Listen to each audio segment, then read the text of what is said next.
ከበርናው ቅዱስ ሥጋውን ክቡር ደሙን መድኃኒተ ሥጋ መድኃኒተ ነፍስ ያድርግልን። ሥጋው ደግሞ ወዶ እንደተመለሰ ገጸ ምሕረቱን ገጸ ረድኤቱን ገጸ በረከቱን ይመልስልን። ሀገራችን ኢትዮጵያን ተዋሕዶ ሃይማኖታችን መላውን ዓለም ሁሉ አምላካችን በቸርነቱ ይጠብቅልን። መከራውን፣ ሞቱን፣ ቁጭቱን፣ ረሃቡን፣ ስደቱን፣ ጦርነቱን ከሕዝባችን ከዓለማችን ከሀገራችን ያስወግድልን። ሰላሙን፣ አንድነቱን፣ ፍቅሩን፣ መተሳሰቡን ለሕዝባችን ይመልስልን።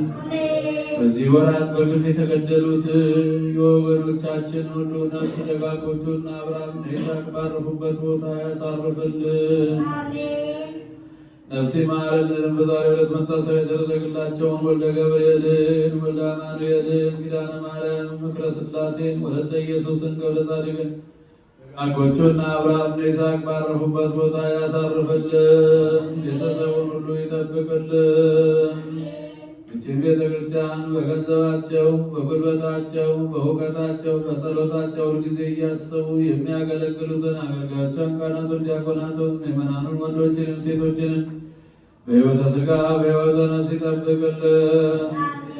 ታመው በየቤታቸው በየሆስፒታሉ ሆነው ምሕረት የሚሹትን ወለተ ሕይወትን ወለተ ገብርኤልን በሽታቸውን ደዌያቸውን አስወግዶ ለቁመተ ሥጋ ለምስጋና ያብቃልን።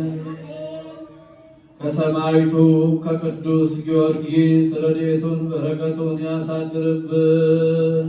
ከሩቅም ከቅርብም መጥታችሁ በዚች ቅድስት ቤተ ክርስቲያን በፊቱ ቁማችሁ ጸሎታችሁን፣ ልመናችሁን፣ መባችሁን ሁሉ ተቀብሎ አምላካችን እግዚአብሔር የልቡናችሁን መሻት ይፈጽምልን።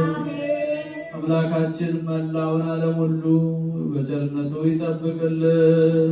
ከእናታችን ከቅድስተ ቅዱሳን ከንጽሕተ ንጹሐን ከድንግል ማርያም ረድኤቷን በረከቷን ያሳድርብን። ለብርሃነ ልደቱና ጥምቀቱ በሰላም ያድርሰን። አቡነ ዘበሰማያት